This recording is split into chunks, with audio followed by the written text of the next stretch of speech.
र गाजहरू चङ्गा उडाउन आउनु त आइयो तर यस्तो पानी परेर अहिले चाहिँ अलिक कम भएको छ। अब चङ्गा चाहिँ उडाइदिएन होला आज। अब 4 बजिसक्यो होइन अलमोस्ट। हामी अनि यता माथितिर वाइट गुम्बाको अलिकति माथितिर चाहिँ खाजा खान आएको छ। बतासे डाँडा भनौँ न। अनि वेदर अलिकति राम्रो भयो भने चाहिँ ड्रोन चाहिँ उडाइन्छ कि जस्तो लागेको छ है, चङ्गा नउडायो भने। टेक्नोलोजीले हाम्रो जनक ब्रो यहाँ छ। काइटको पुरै काइटको पन्जा लगाएर गाडी चलाइरहेछ। अर्को ब्रोहरू चाहिँ अगाडि।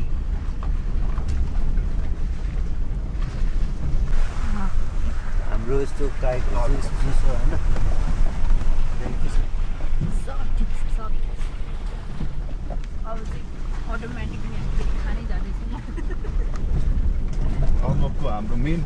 मलाई चाहिँ अब चाहिँ खाना गइन्छ होइन। अब चाहिँ हाम्रो अब फुड च्यानलहरू फलो गर्नुपर्ने भयो भने चाहिँ यस्तो फुडी कार्कीलाई फलो गर्नु होला।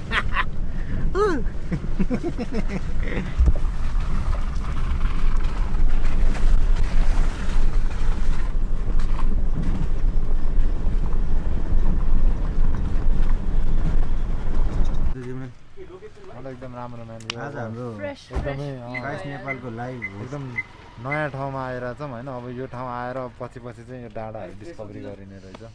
हामी पहिला नि भनेको थियो यो डाँडाहरू जानुपर्ने भनेर। त्यो चाहिँ हामीले सिधा पहिलाको क्लाइन्टकोमा आउँदाखेरि चाहिँ हामी भनेको थियौँ होइन। तर एकचोटि चाहिँ अब हाम्रो राम्रो लागेन। हाई भाइ। हाई भाइ। चङ्गा उडाउने भयो त? चङ्गा नि उडाउने, खाने पनि, अक्सिजन पनि खाने। भाइ त्यो के हो त्यो यो माथिपट्टिको यो चाहिँ हल्का मुसा जस्तो मान्छे। त्यसको पर्पज के हो? यो माइक फिल्टर। त्यो फिल्टर हो नि अलिक क्लियर साउन्ड आउँछ। त्यो हावा झुरुर आइरहेछ नि त्योहरू उ गर्छ। हाम्रो काइस नेपालको थ्याङ्क यू भेरी मच। अर्को विक के छ अरे हाम्रो चङ्गा चेट कम्पिटिसन छ गाइस। चङ्गालाई चेट पार्नलाई आउने हो भने यो वाइट गुम्बाको डाँडामा आउनु पर्यो। त्यसपछि अरूलाई चेट पार्नु पर्यो अनि 25,000 रुपियाँ जितेर जानु पर्यो। ल है गाइज। ल है ल मैले बोलेको हो। ल है गाइज, चङ्गा उडाउनु पर्यो भने चाहिँ आउनै पर्यो यहाँ। ल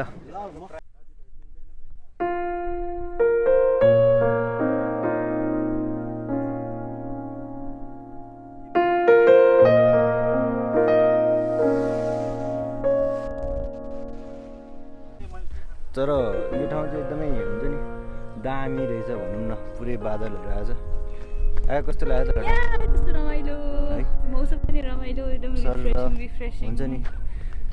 उताबाट चाहिँ अब पुरै बादलहरू आइरहेछ सर र सिमसिम पानी परिरहेछ। चङ्गा उडाउने भनेको चाहिँ चङ्गा चाहिँ अलिकति रिस्की नै हुन्छ जस्तो लाग्यो।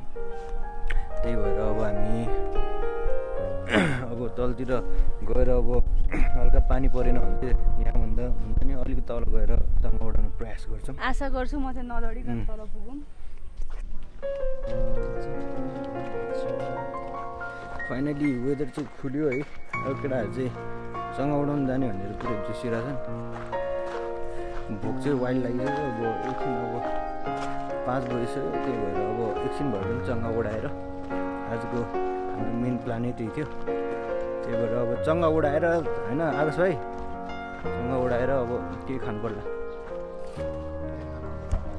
कहाँ खानु? पछाडि अघि आइज।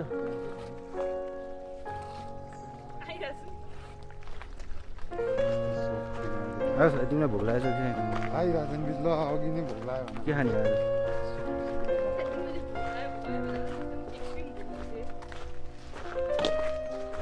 एउटा गाडी राखेर हामी बस्नु पर्छ क्या हो त्यसो है। यही ए अनि त्यस्तो कहाँ दिन्छन् त? ड्रोन उडाउने भन्ने छ नि। ड्रोन उडाउने अरे चङ्गासँग होइन के खाएर जाउँ न त नि केटाहरूलाई भनेर। त्यो त खाएर जाऊँ न त भनौँ न त। एउटा गाडी मागौँ होइन, एउटा गाडी मागौँ अनि खाएर जाने। त्यो पनि टाइम लाग्छ नि। ठिकै छ नि त।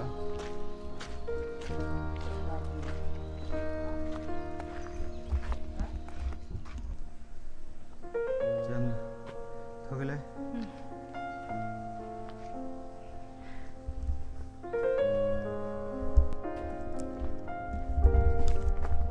हामी त यसो चङ्गा उडाउने भनेर आएको फेरि पानी परिहाल्यो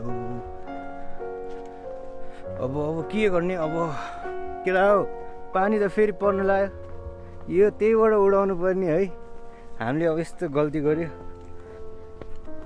फेरि पानी पर्यो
यहीँ त मान्छे कन्फ्युज हुन्छ त्यो ठाउँको लागि कुन बाटो आउनुपर्छ थाहा छ पछाडिबाट ल्याउनुपर्छ गाडी अहिले हामी आफैबाट सिधै त्यहीँ गर्दै चढ्न सक्दैन नि चढेको हामी रमाइलो हुन्छ जग्गा रमाइलो के गरेर हुन्छ थाहा छ ब्रो अहिले हामी चङ्गा उडायो भने रमाइलो हुन्छ उडाइदिउँ न ब्रो पानी परिरहेको छ जनक दाइको डोरीले ट्राई गरिदिउँ न त सिकेपीले ट्राई हामी सिकेपी होइन यो यसले गर्नु न बिग्रियो भने 800 दिइदिन्छु ल सक्यो नि त अब म तपाईँको बिग्रियो भने 1600 दिन्छु ल कहाँ 1600ले त यो नआउने भयो क्या माथिको आउनु रहेछ नि लिमिटेड एडिसनको पऱ्यो भाइ त्यो उसमा पुर्याउ न त्यहाँनिर त्यो त धेरै टाढो भयो हँ